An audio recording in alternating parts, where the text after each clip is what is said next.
നെയ്തെടുക്കാം പുതിയ ബന്ധങ്ങൾ. Bridal craft the wedding mall, Pan Bazaar, Tirur. കഴിഞ്ഞ കുറേ മാസങ്ങളായി കേരളത്തിലെ കായിക മന്ത്രി കേരളത്തിലെ ഫുട്ബോൾ ആരാധകരോട് നിരന്തരമായി പറഞ്ഞുകൊണ്ടിരുന്ന ഒരു കാര്യം കേരളത്തിൽ മെസ്സിയും അർജൻറ്റീനൻ ഫുട്ബോൾ ടീമും കളിക്കാൻ വരുന്നു എന്നുള്ളതായിരുന്നു. മന്ത്രിയുടെ ആദ്യ പ്രഖ്യാപനം അനുസരിച്ച് ഇപ്പോൾ കേരളത്തിൽ മെസ്സി കളിച്ചുകൊണ്ടിരിക്കേണ്ട സമയമാണ്. എന്നാൽ ഏറ്റവും ഒടുവിൽ പുറത്തു വന്ന വാർത്ത അനുസരിച്ച് കേരളത്തിൽ മെസ്സി വരുന്നില്ല എന്നും അർജൻറ്റീനൻ ടീം കളിക്കാൻ പോകുന്നില്ല എന്നുമുള്ളതുമാണ്. ഇതുമായി ബന്ധപ്പെട്ട് കേരളത്തിലെ കായിക മന്ത്രിയോട് ചോദ്യങ്ങൾ ചോദിക്കുന്ന സമയത്ത് കായിക മന്ത്രിയുടെ മറുപടി ഇതിനൊന്നും തന്നോട് മറുപടി പറയേണ്ട കാര്യമില്ല എന്നും, മറുപടി പറയുകയാണെങ്കിൽ മറ്റേ ഭാഷയിൽ മറുപടി പറയേണ്ടി വരും എന്നുള്ളതുമാണ്. ഇങ്ങനെയാണോ കേരളത്തിലൊരു കായിക മന്ത്രി മറുപടി പറയേണ്ടത്? കായിക മന്ത്രി വി അബ്ദുറഹ്മാൻ്റെ വീട്ടിലെ എന്തെങ്കിലും കാര്യമല്ല മാധ്യമപ്രവർത്തകർ ചോദിച്ചത്. കേരളത്തിലെ ജനങ്ങൾക്ക് വേണ്ടിയാണ് മാധ്യമപ്രവർത്തകർ ചോദിച്ചത്. മെസ്സിയുടെ വരവുമായി ബന്ധപ്പെട്ട വ്യക്തത വരുത്തേണ്ടത്, അതിൻ്റെ ഉത്തരവാദിത്തം കായിക മന്ത്രിയാണ്. കേരളത്തിലെ ജനങ്ങളോ ഫുട്ബോൾ ആരാധകരോ കായിക ആരാധകരോ ഒന്നും മന്ത്രിയോട് അങ്ങോട്ട് ആവശ്യപ്പെട്ടിട്ടല്ല മെസ്സി വരുന്നു അല്ലെങ്കിൽ മെസ്സിയെ കൊണ്ടുവരുന്നു എന്നൊരു അവകാശവാദം സർക്കാർ നടത്തിയത്. മാത്രമല്ല, സാധാരണക്കാരന് നികുതി പണം ചെലവഴിച്ചിട്ടാണ് ഈ മെസ്സിയെ കൊണ്ടുവരാൻ വേണ്ടി യൂറോപ്പിൽ കായിക മന്ത്രിയും സംഘവും ടൂറടിച്ചത്. അതിനുവേണ്ടി ലക്ഷക്കണക്കിന് രൂപ ചെലവഴിച്ചിട്ടുണ്ട്. മന്ത്രി സ്പെയിനിൽ പോകുന്നു, അർജൻറ്റീന ഫുട്ബോൾ അസോസിയേഷനുമായി ചർച്ച നടത്തി എന്ന അവകാശവാദം ഉന്നയിക്കുന്നു. അതിനുശേഷമാണ് അദ്ദേഹം കേരളത്തിൽ വന്ന് ഒക്ടോബർ മാസം അവസാനം മെസ്സിയും അർജൻറ്റീനൻ ടീമും കേരളത്തിൽ കളിക്കാൻ വരും എന്ന പ്രഖ്യാപനം നടത്തിയത്. പിന്നീട് ഈ മെസ്സിയുടെ വരവുമായി ബന്ധപ്പെട്ട കാര്യങ്ങൾക്കായി ഒരു സ്പോൺസറെ കണ്ടെത്തുന്നു. ആ സ്പോൺസറുടെ കാര്യങ്ങൾ കായിക മന്ത്രി പ്രഖ്യാപിക്കുന്നു. അപ്പോൾ കായിക മന്ത്രി മറുപടി പറയേണ്ട വളരെ പ്രധാനപ്പെട്ട ചില ചോദ്യങ്ങളുണ്ട്. ഒരു സർക്കാർ ഇവൻറ്റിന് എങ്ങനെയാണ് ഒരു സ്പോൺസറെ തീരുമാനിച്ചത്? അതിൻ്റെ ക്രൈറ്റീരിയ എന്താണ്? ആ സ്പോൺസറുടെ യോഗ്യത എന്താണ്? റിപ്പോർട്ടർ ടി വിയുടെ ഉടമകളാണ്, റിപ്പോർട്ടർ ടി വിയാണ് ഈ ഇവൻറ്റിൻ്റെ മുഴുവൻ സ്പോൺസറായി സർക്കാർ പ്രഖ്യാപിച്ചത്. എന്ത് യോഗ്യതയാണ് ഒരു സർക്കാർ ഇവൻറ്റ് നടത്താനുള്ള സ്പോൺസറായി റിപ്പോർട്ടർ ടി വിയെ ചുമതലപ്പെടുത്താൻ സർക്കാർ കണ്ടെത്തിയിട്ടുള്ളത്? ഞങ്ങൾ കണ്ടെത്തിയ കുറേ യോഗ്യതകളുണ്ട്. അത് ഞങ്ങൾ മാത്രം കണ്ടെത്തിയതല്ല, കേരളത്തിലെ ജനങ്ങൾക്കൊക്കെ അറിയാവുന്നതാണ്. ഇപ്പോൾ കഴിഞ്ഞ കുറേ ദിവസങ്ങളായി അർജൻറ്റീനൻ ടീമിൻ്റെ വരവുമായി ബന്ധപ്പെട്ട്, മെസ്സിയുടെ വരവുമായി ബന്ധപ്പെട്ട് പ്രഖ്യാപനങ്ങൾ നടത്തിക്കൊണ്ടിരിക്കുന്ന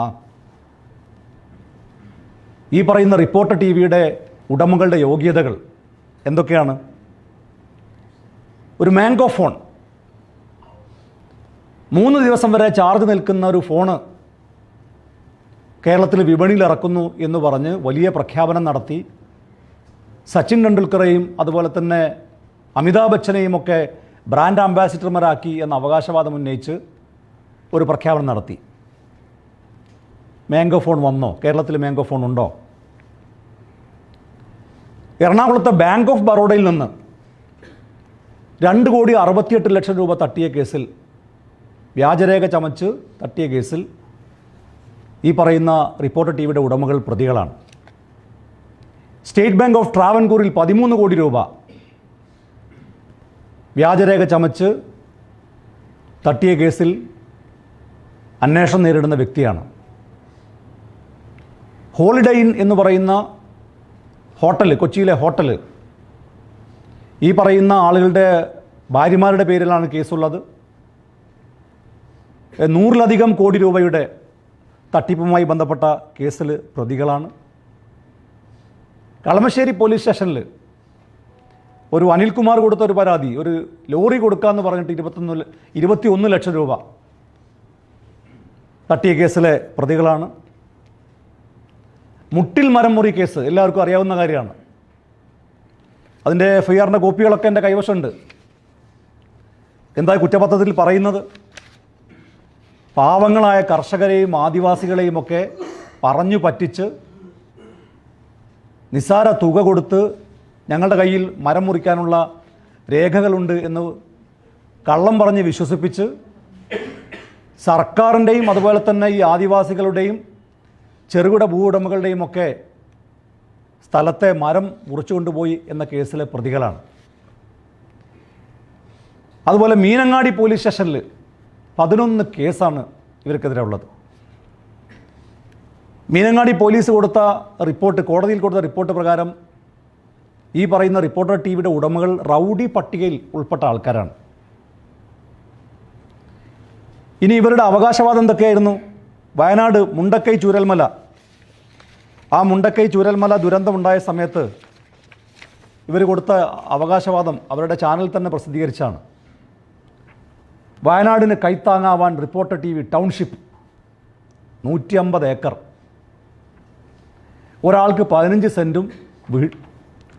സെൻറ്റും വീടും, സ്കൂള്, അമ്പലം, ക്രിസ്ത്യൻ പള്ളി, മുസ്ലിം പള്ളി, ഇതെല്ലാം ഈ 150 ഏക്കർ ടൗൺഷിപ്പിൽ നിർമ്മിച്ചു കൊടുക്കും എന്ന അവകാശവാദം നിർമ്മിച്ചു കൊടുത്തോ? അപ്പോൾ ഇങ്ങനെയുള്ള വ്യക്തികളെ സർക്കാർ ഒരു സർക്കാർ ഇവൻറ്റിൻ്റെ സ്പോൺസറായി പ്രഖ്യാപിക്കുന്നു. ഇനിയോ എന്തെല്ലാം പ്രചരണമാണ് അതിൻ്റെ പേരിൽ നടത്തിയത്? കലൂർ സ്റ്റേഡിയം നവീകരിക്കാൻ പോകുന്നു. 2000 ആളുകൾ കലൂർ സ്റ്റേഡിയത്തിൻ്റെ നവീകരണത്തിന് പണിയെടുക്കുന്നു എന്നാണ് പറയുന്നത്. ഞാൻ മാധ്യമപ്രവർത്തകരെ കലൂർ സ്റ്റേഡിയത്തിലേക്കൊന്ന് ക്ഷണിക്കുകയാണ്. അതിൻ്റെ വീഡിയോ ദൃശ്യങ്ങൾ എൻ്റെ കയ്യിലുണ്ട്. കഴിഞ്ഞ ദിവസങ്ങളിലെല്ലാം അവിടുന്ന് പകർത്തിയ വീഡിയോ ദൃശ്യങ്ങൾ. 100-ൽ താഴെ ആളുകളാണ് അവിടെ കലൂർ സ്റ്റേഡിയത്തിൻ്റെ അകത്തും പുറത്തുമായി പണിയെടുത്തത്. സ്റ്റേഡിയത്തിൻ്റെ പുറത്ത് റോഡിൻ്റെ ഒക്കെ പണി നടത്തുന്ന ആളുകളാണ്. അത് ഇതുമായി ബന്ധപ്പെട്ട പണിയാണോ എന്ന് പോലും അറിയില്ല. അവരാരാണ് അവിടെ ഈ പണിക്ക് ഏൽപ്പിച്ചതെന്ന് അതും വ്യക്തമല്ല. പക്ഷെ ആകെ കലൂർ സ്റ്റേഡിയത്തിൻ്റെ അകത്തും പുറത്തുമായി കഴിഞ്ഞ ദിവസങ്ങളിലെല്ലാം പണിയെടുത്തത് 100-ൽ താഴെ ആളുകളാണ്. അപ്പം നവംബറിൽ മെസ്സി വരുന്നുണ്ടായിരുന്നുവെങ്കിൽ അങ്ങനെയുള്ളൊരു പണിയാണോ കലൂർ സ്റ്റേഡിയത്തിൽ നടക്കുക? ഇത് വളരെ വ്യക്തമാണ്. മെസ്സിയെ കൊണ്ടുവരാനൊന്നും ഇവരാരും ഉദ്ദേശിച്ചിട്ടില്ല. മെസ്സിയെ കൊണ്ടുവരുമെന്ന പ്രചരണം നടത്തി. പ്രചരണം എന്ന് പറഞ്ഞാൽ എത്രത്തോളമുള്ള പ്രചരണമാണ്? രാമനാട്ടുകരയിൽ നിന്ന് വളാഞ്ചേരി വരെ തുറന്ന വാഹനത്തിൽ മെസ്സിയും സംഘവും 50 ലക്ഷം ആളുകൾ റോഡിൻ്റെ സൈഡിൽ. വളാഞ്ചേരി മുനിസിപ്പാലിറ്റിയിൽ അടുത്ത തെരഞ്ഞെടുപ്പിൽ മത്സരിക്കുമെന്ന് പറഞ്ഞിട്ടില്ല, ബാക്കിയെല്ലാം പറഞ്ഞിട്ടുണ്ട്.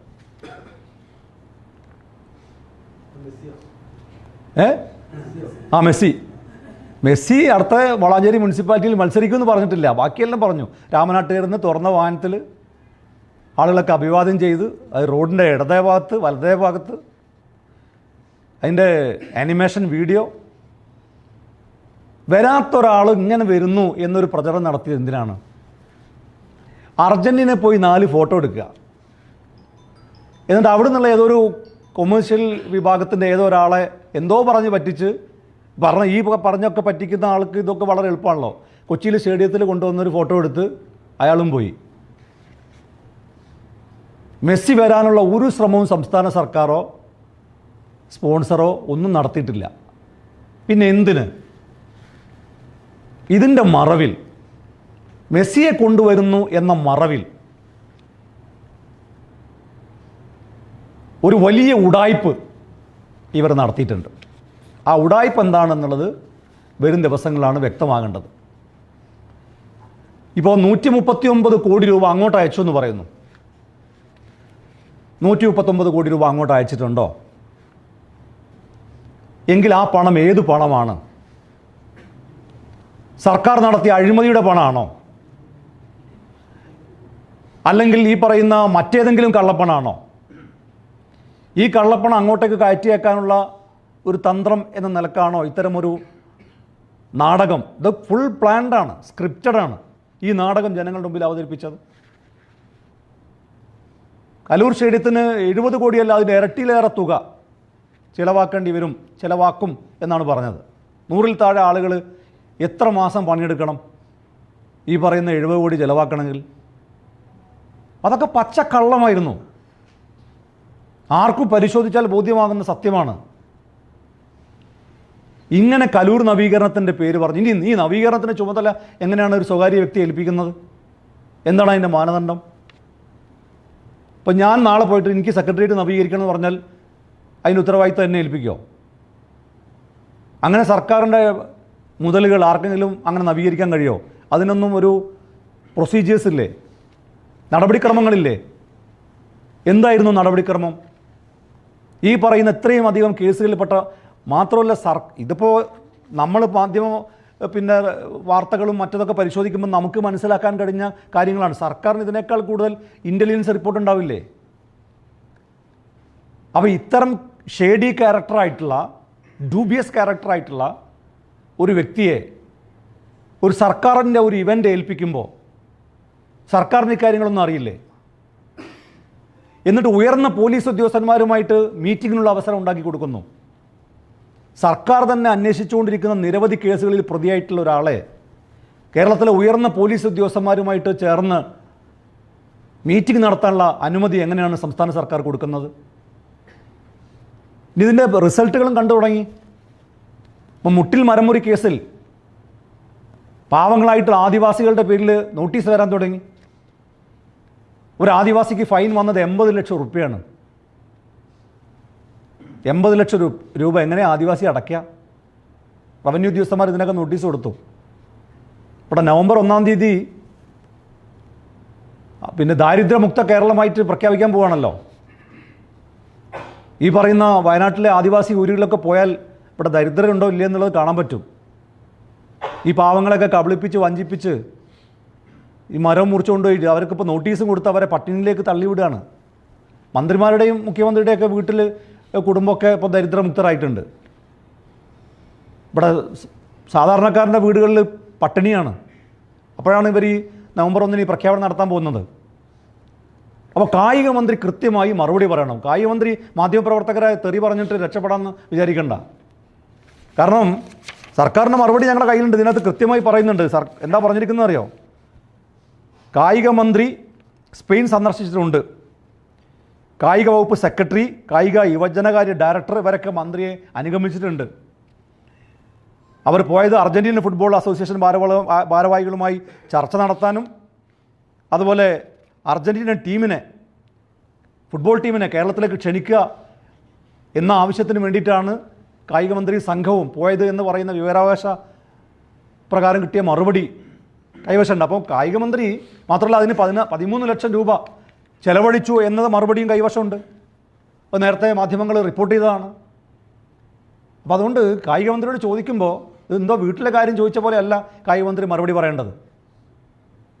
ഇതിന് കൃത്യമായി മറുപടി പറയണം. എന്തിനാണ് ജനങ്ങളെ കബളിപ്പിച്ചത്? മെസ്സിയുടെ പേരിൽ എന്തിനാണ് കേരളത്തിലെ ജനങ്ങളെ വിഡ്ഢികളാക്കിയത്? ഇതിൻ്റെ മറവിൽ നിങ്ങൾ എന്താണ് ചെയ്തത്? ഇതിൻ്റെ പേരിൽ സാമ്പത്തിക ഇടപാട് നടത്തിയിട്ടുണ്ടോ? കേരളത്തിന് വേണ്ടിയിട്ടാണല്ലോ സ്പോൺസർ എന്ന് പറയുന്നത്, പുറത്തുള്ളൊരു വ്യക്തിയാണ്. കേരള സർക്കാരിന് വേണ്ടിയിട്ടാണല്ലോ ഈ പണം മുടക്കിയത്. ഈ പണം അങ്ങോട്ടേക്ക് അയച്ചിട്ടുണ്ടോ? 139 കോടി രൂപ അയച്ചു എന്നാണ് നേരത്തെ അവകാശവാദം സ്പോൺസർ ഉന്നയിച്ചത്. അങ്ങനെ പണം അയച്ചിട്ടുണ്ടെങ്കിൽ അതിൻ്റെ രേഖകൾ പുറത്തുവിടണം. കാരണം സർക്കാരിന് വേണ്ടിയിട്ടാണല്ലോ ഈ പണം സ്വകാര്യ വ്യക്തിയാണെങ്കിലും വേറെ വ്യക്തിയാണെങ്കിലും ചെലവഴിച്ചത്. ഈ പണം ഇടപാട് നടത്തിയതിൻ്റെ രേഖകൾ പുറത്തുവിടാൻ കായിക മന്ത്രി തയ്യാറുണ്ടോ? കായിക മന്ത്രിക്ക് ഇതിലുള്ള പങ്കെന്താണ്? സ്പോൺസർക്ക് ഇതിലുള്ള പങ്കെന്താണ്? കേരളത്തിലെ മുഖ്യമന്ത്രി പറഞ്ഞത് ഇങ്ങനെയുള്ള അവതാരങ്ങളെയൊന്നും സർക്കാരിൻ്റെ അധികാര ഇടനാഴികളിൽ കാണില്ല എന്നാണ്. മുഖ്യമന്ത്രി അറിയാതെയാണോ ഇത് ചെയ്തത്? ഞാൻ ചോദിക്കുന്ന മുഖ്യമന്ത്രിയല്ലേ ഇൻ്റലിജൻസ് വകുപ്പിൻ്റെ ഹെഡ്. ഇത്രയധികം കേസുകളിൽ പ്രതിയായിട്ടുള്ള, നിരവധി വഞ്ചനാ കേസിൽ, തട്ടിപ്പ് കേസിൽ പ്രതിയായിട്ടുള്ള കേരള പോലീസ്, പിണറായി വിജയൻ്റെ കീഴിലുള്ള പോലീസ് തന്നെ റൗഡി ലിസ്റ്റിൽ ഉൾപ്പെടുത്തിയിട്ടുള്ള ഒരാളെ സർക്കാരിൻ്റെ ഒരു സ്പോൺസറായിട്ട് പ്രഖ്യാപിക്കുമ്പോൾ കേരളത്തിലെ മുഖ്യമന്ത്രിക്ക് ഇത് അറിയില്ലേ? എങ്കിലും മുഖ്യമന്ത്രി പറയട്ടെ. മുഖ്യമന്ത്രി അറിയാതെയാണ് അദ്ദേഹത്തെ ഈ സ്പോൺസറാക്കിയത്, അദ്ദേഹത്തെ കല്ലൂർ സ്റ്റേഡിയത്തിന് നവീകരണം ഏൽപ്പിച്ചത്, സർക്കാരിൻ്റെ ഒരു പ്രോഗ്രാമിൻ്റെ സ്പോൺസർ. ഞാൻ ചോദിക്കട്ടെ, നിങ്ങളുടെ ആരുടെയും വീട്ടിലെ കല്യാണം ഇത്തരം തട്ടിപ്പ് കേസിൽ ഒരു പ്രതിയെ ഏൽപ്പിക്കാം ഈ അതിൻ്റെ ഇവൻ്റ് നടത്താൻ? എന്നിട്ടല്ലേ സർക്കാരിന് ഇത്രയും വലിയൊരു പ്രോജക്റ്റ് ഏൽപ്പിക്കുന്നത്? നമ്മുടെ വീട്ടിലൊരു കല്യാണത്തിൻ്റെ ഇവൻ്റ് ഏൽപ്പിക്കുമോ? നമുക്ക് ധൈര്യം ഉണ്ടാവുമോ? കാരണം പറഞ്ഞതൊന്നും പാലിച്ചില്ല എന്ന് മാത്രമല്ല, അതിന് വഞ്ചനയും തട്ടിപ്പും നടത്തി നിരവധി ആളുകളെ പണം തട്ടിയെടുത്ത് അപഹരിച്ച് കേസുകളിൽ പ്രതിയായി റൗഡി ലിസ്റ്റിൽ ഉൾപ്പെട്ട ഒരു വ്യക്തിയെ സർക്കാർ എങ്ങനെയാണ് ഇത് ഏൽപ്പിച്ചത്? അതിൻ്റെ സർക്കാരിൻ്റെ താല്പര്യം എന്താണ്? സർക്കാരിൻ്റെ നേട്ടം എന്താണ്? ഇവർക്കുള്ള നേട്ടം ഇപ്പോൾ വ്യക്തമായി കഴിഞ്ഞു. കേസുകളിൽ നിന്നൊക്കെ രക്ഷപ്പെടാൻ പോകുന്നു. കേസിലെ യഥാർത്ഥ പ്രതികൾ രക്ഷപ്പെട്ട് വളരെ പാവങ്ങളായ ആദിവാസികളും അതുപോലെ തന്നെ ചെറുകിട ഭൂവുടമകളും ഒക്കെ ഇതിൻ്റെ ദുരന്തഫലം അനുഭവിക്കാൻ പോകുന്നു. ഇതിന് കായികമന്ത്രി നിർബന്ധമായി മറുപടി പറയണം. കായികമന്ത്രിക്ക് എങ്ങനെയാണ് മറുപടി പറയാതെ ഒഴിഞ്ഞു മാറാൻ കഴിയുക? മെസ്സി വരും കേട്ടോ എന്നായിരുന്നല്ലോ വീരവാദം. കേരളത്തിലെ ജനങ്ങളോടാണ് പറഞ്ഞത്.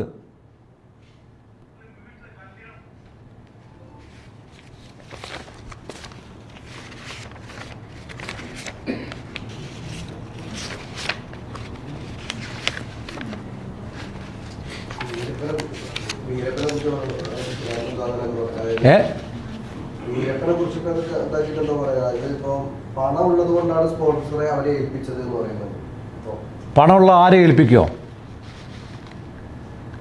ഒരു സർക്കാരിൻ്റെ ഒരു പ്രോജക്റ്റ് ഒരാളെ ഏൽപ്പിക്കുന്നതിൻ്റെ മാനദണ്ഡം അയാൾക്ക് പണമുണ്ട് എന്നുള്ളത് മാത്രമാണോ? അതുകൊണ്ടാണല്ലോ കേരളത്തിലെ മുഖ്യമന്ത്രി പറഞ്ഞത് അവതാരങ്ങളൊന്നും ഉണ്ടാവില്ല എന്ന്. ഇങ്ങനെ സർക്കാരിൻ്റെ തന്നെ പോലീസ് അന്വേഷിച്ചുകൊണ്ടിരിക്കുന്ന ഒരു കേസിൽ അങ്ങനെയുള്ള ഉണ്ണികൃഷ്ണൻ പോറ്റിയെ ഏൽപ്പിച്ചത്, സ്വർണ്ണപ്പാളി ഏൽപ്പിച്ചത്, അതിൻ്റെ ഫലം നമ്മൾ കണ്ടല്ലോ. സ്വർണ്ണപ്പാളി ഇത്തരം ആളുകളെ ഏൽപ്പിച്ചാൽ എന്ത് സംഭവിക്കും എന്നുള്ളത് ശബരിമല അയ്യപ്പൻ്റെ സ്വർണം വരെ അടിച്ചെടുത്തുകൊണ്ടുപോയി. അപ്പോൾ ഇങ്ങനെ നിരന്തരമായി തട്ടിപ്പടത്തുന്ന ഒരാളെ സർക്കാരിന് ഒരു പ്രോജക്റ്റ് ഏൽപ്പിച്ചാൽ എന്ത് സംഭവിക്കും എന്നുള്ള അദ്ദേഹത്തിൻ്റെ മുൻകാല അനുഭവങ്ങളിൽ നിന്ന് വ്യക്തമാണല്ലോ. പണമുണ്ട് എന്നുള്ളത് മാത്രമാണോ സർക്കാരിന് ഒരു പ്രോജക്റ്റ് ഏൽപ്പിക്കാനുള്ള മാനദണ്ഡം? തീർച്ചയായിട്ടും അന്വേഷണം ആവശ്യമാണ്. ഇത് പിന്നെ അന്താരാഷ്ട്ര ഇടപാടുകളൊക്കെ നടത്തിയിട്ടുള്ളൊരു വിഷയമല്ലേ? ഒരു കേന്ദ്ര അന്വേഷണ ഏജൻസി നിഷ്പക്ഷമായ ഒരു അന്വേഷണം നടത്തണം. സത്യസന്ധവും സുതാര്യവുമായിട്ടുള്ള ഒരു അന്വേഷണം നടത്തണം. അതിനു മുമ്പ് കായിക മന്ത്രി ഇക്കാര്യങ്ങൾ തുറന്നു പറയണം. ഏറ്റവും ആദ്യം ചെയ്യേണ്ടത് കായിക മന്ത്രി അതിൻ്റെ നിലപാട് വ്യക്തമാക്കലാണ്. ധിക്കാരവും അഹങ്കാരവും അധികാരത്തിൻ്റെ ധാർഷ്ട്യമൊന്നുമല്ല കേരളത്തിൽ ജനങ്ങളോട് കാണിക്കേണ്ടത്. ഇതുമായി ബന്ധപ്പെട്ട മുഴുവൻ ഇടപാടുകളെയും സംബന്ധിച്ച് തുറന്നു പറയാൻ, മറുപടി പറയാൻ കായിക മന്ത്രിക്ക് ഉത്തരവാദിത്തമുണ്ട്. അല്ലാതെ തോന്നുമ്പം മെസ്സി വരുന്നും തോന്നുമ്പോൾ മെസ്സി വരില്ല എന്നും അതിൻ്റെ പേരിൽ കുറേ പണം ചെലവഴിച്ചൊന്നും പോകാൻ ഇത് വെള്ളരിക്കപ്പട്ടണമല്ല. ഇതൊരു ജനാധിപത്യ രാജ്യമാണ്. അതിനകത്തുള്ളൊരു സ്റ്റേറ്റാണ് കേരളം. ഇവർക്ക് സ്വന്തമായി കേരളം തീരെഴുതി കൊടുത്തിട്ടില്ല. ഇതിൽ കായിക മന്ത്രി അല്ലാതെ മുഖ്യമന്ത്രി ഇതുവരെ ഇതുമായി ബന്ധപ്പെട്ട ഒരു കാര്യത്തിനെ എൻഡോസ് ചെയ്ത് സംസാരിച്ചിട്ടില്ല. അപ്പൊ അതിൽ നിങ്ങൾ സർക്കാരിനെതിരെ പറയുന്നതിൽ വലിയ കഴമ്പുണ്ടെന്ന് തോന്നുന്നില്ല. കാരണം കായിക മന്ത്രിയാണ് ഇതിലെല്ലാ കാര്യങ്ങളും പറഞ്ഞത്. കായിക മന്ത്രി സർക്കാരിന്റെ ഭാഗമല്ലേ? ഇന്നലെ ഞങ്ങളുടെ ലേഖകൻ സമീർ ബിൻ കരീമിനോട് തട്ടിക്കയറുന്നത് കായിക മന്ത്രിയാണ്. ചോദിച്ചത് എന്താണ്? നവംബർ വിൻഡോയിൽ ഇപ്പോൾ വരില്ല എന്നാണല്ലോ പറയുന്നത്. അപ്പൊ മെസ്സിന്ന് കേൾക്കുമ്പോൾ മന്ത്രിക്ക് ആരാധന പ്രശ്നമുണ്ടല്ലോ. അപ്പൊ ഞാൻ ചോദിക്കുന്ന കായിക മന്ത്രി സംസ്ഥാന സർക്കാരിന്റെ ഭാഗമായിട്ടുള്ള മന്ത്രിസഭയിൽ ഒരു അംഗമല്ലേ? അതിന്റെ ഹെഡ് ആരാണ്? അങ്ങനെയാണ് മുഖ്യമന്ത്രി പറയണം. മുഖ്യമന്ത്രിയുടെ നേതൃത്വത്തിൽ അവലോകനം ഉണ്ടായിട്ടുണ്ട്. അല്ല, അത് വളരെ വ്യക്തമല്ലേ? മന്ത്രിസഭയിലെ ഒരു അംഗം മുഖ്യമന്ത്രിയുടെ അറിവോ സമ്മതമോ ഇല്ലാതെ മുഖ്യമന്ത്രിയെക്കുറിച്ച് അറിയുന്ന ഒരാൾ പറയോ? അത് ഈ മന്ത്രിസഭയെക്കുറിച്ച് അറിയുന്ന ഏതെങ്കിലും ഒരാൾ പറയോ? മുഖ്യമന്ത്രിക്ക് അറിയാതെ കായിക മന്ത്രി സ്വന്തം നിലക്ക് ഇത്തരം ഒരു പ്രവൃത്തിയിൽ ഏർപ്പെടുന്നു. അപ്പം പി എം ശ്രീ വിദ്യാഭ്യാസ മന്ത്രി തനിയെ ഒപ്പിടും, വിദ്യാഭ്യാസ മന്ത്രി പിന്നെ സ്വയം തീരുമാനമെടുക്കും എന്നാരെങ്കിലും പറയോ മുഖ്യമന്ത്രി അറിയാതെ? അപ്പം RSSുമായി ഒരു ഡീലുണ്ടാക്കി, BJPയുമായി ഒരു ഡീലുണ്ടാക്കി, ആ ഡീലിൻ്റെ ഭാഗമായി PM ശ്രീയിൽ ഒപ്പുവെച്ചു. അതിൻ്റെ ബെനിഫിറ്റ് ഉണ്ട് സംസ്ഥാന സർക്കാരിന്. ഉണ്ണികൃഷ്ണൻ പോറ്റിയെ വെക്കുന്നതിൽ ബെനിഫിറ്റ് ഉണ്ട് സംസ്ഥാന സർക്കാരിന്. അതുപോലെ ഈ സ്പോൺസറെ കണ്ടെത്തി ഈ സ്പോൺസറുടെ പേരിൽ കുറേ വ്യാജ പ്രചരണങ്ങൾ നടത്തി. ഞാൻ പറയുന്നത് 1 രൂപ പോലും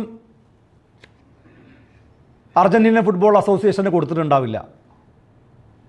1 രൂപ പോലും കൊടുത്തിട്ടുണ്ടാവില്ല. എന്നാൽ അദ്ദേഹം പറയുന്നുണ്ട് പൈസ ഒന്നും ഞങ്ങൾക്ക് തിരിച്ചു വേണ്ടെന്ന്. പൈസ തിരിച്ച് തരണമെങ്കിൽ പൈസ കൊടുക്കണ്ടേ? പൈസ വേറെ എവിടെയൊക്കെ കയറ്റി അയച്ചിട്ടുണ്ടോ?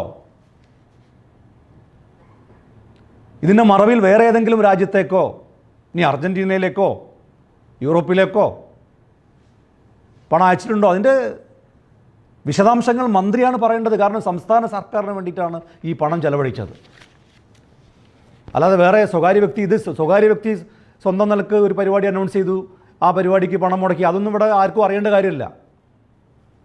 ഇത് സംസ്ഥാന സർക്കാരിന് വേണ്ടിയിട്ടാണ് ഈ പണം ചെലവഴിച്ചു എന്ന് മന്ത്രിയും ഈ പറയുന്ന ആളുകളൊക്കെ അവകാശപ്പെട്ടത്. അപ്പോൾ അതിൻ്റെ വിശദാംശങ്ങൾ കേരളത്തിലെ ജനങ്ങൾക്ക് അറിയാനുള്ള ബാധ്യതയുണ്ട്. മുഖ്യമന്ത്രി പങ്കെടുത്തിട്ടില്ലേ അവലോകന യോഗത്തിൽ? ഇല്ലേ? മുഖ്യമന്ത്രി ഉൾപ്പെടെ അവലോകന യോഗം അടക്കം നടത്തിയിട്ടുണ്ട് എങ്കിൽ ഇനി മുഖ്യമന്ത്രിയുടെ അറിവും സമ്മതവും ഇല്ല എന്ന് പറയാൻ കഴിയില്ലല്ലോ. അപ്പോൾ ഇതിന് മുഖ്യമന്ത്രി മറുപടി പറയണം. ഈ ജനങ്ങളെ ഇങ്ങനെ കബളിപ്പിച്ച് കോടികളുടെ ഇടപാട് നടത്തി ഏതാണ്ട് 500 കോടിയുടെ ഇടപാടുകളുമാണ് ഇതിൻ്റെ പേരിൽ നടത്തിയെന്ന അവകാശവാദം. അപ്പോൾ ഇത്രയും വലിയ ഒരു സാമ്പത്തിക ഇടപാട് നടത്തിയൊരു വിഷയത്തിൽ കേരളത്തിൻ്റെ മുഖ്യമന്ത്രി മറുപടി പറയണം, കായിക മന്ത്രി മറുപടി പറയണം. അത് കൃത്യമായി കേരളത്തിലെ ജനങ്ങൾക്ക് അറിയാൻ ബാധ്യതയുണ്ട്. അതിൽ നിന്ന് ധാർഷ്ട്യവും ധിക്കാരവും അഹങ്കാരവും ഒന്ന് കാണിച്ച് മാറി നിൽക്കാൻ മുഖ്യമന്ത്രിക്കോ കായിക മന്ത്രിക്കോ സാധ്യമല്ല.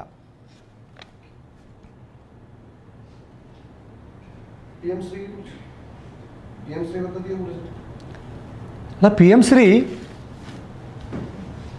കൃത്യമായിട്ട് അറിയാലോ RSSൻ്റെ അജണ്ടയാണ്. BJPയുടെ മുൻ സംസ്ഥാന പ്രസിഡന്റ് പറഞ്ഞു ഇനി സവർക്കറെക്കുറിച്ച്, ഹെഗ്ഡേവാറിനെക്കുറിച്ച് കേരളത്തിലെ കുട്ടികളെ പഠിപ്പിക്കാൻ വേണ്ടി പോകുന്നു. ABVP കേരളത്തിലെ വിദ്യാഭ്യാസ മന്ത്രി ശിവൻകുട്ടിയെ അഭിനന്ദിക്കുന്നു. വളരെ വ്യക്തമാണ് RSSൻ്റെ അജണ്ടകൾ കേരളത്തിൽ നടപ്പിലാക്കാൻ ഒരു വേദി ഒരുക്കി കൊടുക്കുന്ന ഒരു പണിയാണ് കേരള സർക്കാർ സ്വീകരിച്ചത്. നേരത്തെ CA-NRC നടപ്പിലാക്കില്ല എന്നൊക്കെ വലിയ അവകാശവാദം ഉന്നയിച്ച് തെരഞ്ഞെടുപ്പിൻ്റെ തലേന്ന് കയ്യടി നേടാൻ വേണ്ടി പ്രഖ്യാപനം നടത്തിയതുപോലെ വലിയ പ്രഖ്യാപനം നടത്തിയവർ മുൻകാലങ്ങളിൽ ദേശീയ വിദ്യാഭ്യാസ നയം കേരളത്തിൽ നടപ്പിലാക്കില്ല എന്ന അവകാശവാദം ഉന്നയിച്ചവരാണ് കേരള സർക്കാർ. ആ സർക്കാരാണ് അതും ഭരണത്തിൻ്റെ അവസാന നാളുകളിൽ RSSുമായി ഒരു ധാരണയുണ്ടാക്കുന്നത്. അപ്പോൾ കേന്ദ്രത്തിൽ നിന്ന് എന്തെങ്കിലും ഫണ്ട് കിട്ടാൻ വേണ്ടിയിട്ടല്ല എന്നുള്ളത് വളരെ വ്യക്തമാണ്. കാരണം ഏതാനും നാളുകൾ മാത്രമാണ് സർക്കാരിൻ്റെ മുമ്പിൽ ഇനി ബാക്കിയുള്ളത്. ഇനി കേരളത്തിൽ എന്തായാലും ഇടതുപക്ഷ അധികാരത്തിൽ വരാനും പോകുന്നില്ല. അപ്പോൾ നിങ്ങൾക്ക് നിങ്ങളുടെ അഭിപ്രായം ഉണ്ടാവും, ഞങ്ങൾക്ക് ഞങ്ങളുടെ അഭിപ്രായം ഉണ്ടാവും. കേരളത്തിൽ ഇടതുപക്ഷം ഇനി അധികാരത്തിൽ വരാൻ പോകുന്നില്ല, ഒരു സംശയം വേണ്ട, എഴുതി വെച്ചോളൂ. അപ്പോൾ അങ്ങനെ അവസാന നാളുകളിൽ RSSുമായി ഒരു കരാർ ഉണ്ടാക്കണമെങ്കിൽ അതിൻ്റെ പിന്നിലും മറ്റെന്തോ ഡീലുണ്ട്. തമിഴ്നാട് പോലെ അതിധീരമായ നിലപാട് സ്വീകരിച്ച സർക്കാരുകൾ നമ്മുടെ മുമ്പിൽ നിൽക്കുമ്പോഴാണ് PM-ശ്രീ പദ്ധതിയിൽ സർക്കാർ ഒപ്പുവെക്കുന്നത്. ഇതിന് കേരള ജനത പൊറുക്കില്ല. കാരണം കേരളം തള്ളിക്കളഞ്ഞ ആശയങ്ങളെ സർക്കാർ ചെലവിൽ അവതരിപ്പിക്കാൻ വേണ്ടിയിട്ടാണ് ഇപ്പോൾ PM-ശ്രീ കരാറിൽ കേരള സർക്കാർ ഒപ്പുവെച്ചത്. അതിനെതിരെയുള്ള ജനവിധി ഈ വരുന്ന പഞ്ചായത്ത് തെരഞ്ഞെടുപ്പിലും നിയമസഭാ തെരഞ്ഞെടുപ്പിലുമൊക്കെ കേരളം കാണുക തന്നെ ചെയ്യുമെന്ന കാര്യത്തിലൊരു തർക്കവും വേണ്ട. അബ്ദുറഹ്മാന്റെ അജണ്ട എന്താണ് ഇതിൽ? കാരണം എന്താ പറയുക, അബ്ദുറഹ്മാനോട് നമുക്ക് ചോദ്യം ചോദിക്കാൻ പറ്റില്ല. മെസ്സിന്ന് കേൾക്കുമ്പോൾ അയാൾ അസ്വസ്ഥനാവുകയാണ്, ഉടനെ ചീത്ത വിളിയാണ്. ഇത് ഒരാളോടല്ല കേട്ടോ, ഏത് മാധ്യമ പ്രവർത്തകനോടും ഇതാണ് അവസ്ഥ. ഒന്ന്, അയാൾ മാധ്യമ പ്രവർത്തകനിൽ നിന്ന് ഒഴിഞ്ഞു മാറാണ്. കാരണം ഇന്നലെ മെനഞ്ഞാന്ന് മലപ്പുറത്ത് സംവാദം ഉണ്ടായിരുന്നു, കായിക മന്ത്രിയും കായിക താരങ്ങളും ഒക്കെ പങ്കെടുത്ത്. അതിൽ അദ്ദേഹം ആദ്യം അവിടുത്തെ ആൾക്കാരോട് ചോദിക്കുന്നത് എന്തിനാണ് ചാനലുകാരെ വിളിച്ചതെന്നാണ്. അപ്പൊ എന്താ യഥാർത്ഥത്തിൽ അബ്ദുറഹ്മാന്റെ പ്രശ്നം? നിങ്ങൾക്ക് എന്താ തോന്നുന്നത്? അതായത് മാധ്യമങ്ങളുടെ മുമ്പിൽ അദ്ദേഹത്തിന് എന്തോ ഒളിച്ചു വെക്കാനുണ്ട്. ഈ വ്യാജ പ്രചരണങ്ങളൊക്കെ നടത്തി ആദ്യം മെസ്സിയെ ക്ഷണിക്കാനെന്ന പേരിൽ അർജന്റീനയിലേക്ക് ഒരു യാത്ര പോകുന്നു. ദുരൂഹമായ സാഹചര്യത്തിൽ ഒരു സ്പോൺസറെ വെക്കുന്നു. ദുരൂഹമായ സാഹചര്യത്തിൽ കലൂർ സ്റ്റേഡിയത്തിൻ്റെ നവീകരണം അദ്ദേഹത്തെ ഏൽപ്പിക്കുന്നു. കുറേ പ്രഖ്യാപനങ്ങൾ നടത്തുന്നു, കുറേ വാചക കസർത്തുകൾ നടത്തുന്നു, കേരളത്തിന് ഇന്ന് വരെ പരിചയമില്ലാത്ത തള്ളുകൾ നടത്തുന്നു. അവസാനം അതിൻ്റെ സത്യം പുറത്തു വരുന്നു. അദ്ദേഹം വരില്ല, മെസ്സി വരില്ല, അർജൻറ്റീന വരില്ല.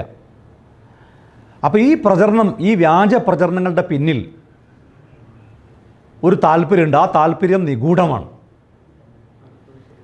അത് സാമ്പത്തിക താല്പര്യമാണോ മറ്റെന്തെങ്കിലും ഇടപാടാണോ എന്നുള്ളത് ഒന്നുകിൽ കായിക മന്ത്രി തുറന്നു പറയണം. ഇവരെന്താ ചെയ്തതെന്ന് നമ്മൾ അന്വേഷണ ഏജൻസി അല്ലല്ലോ. ഇതിന് പിന്നിൽ നടത്തിയ ഇടപാടുകൾ സുതാര്യമാണെങ്കിൽ ആ സുതാര്യത മാധ്യമങ്ങളോട് പറയാൻ എന്തിനാണ് കായിക മന്ത്രി മടിക്കുന്നത്?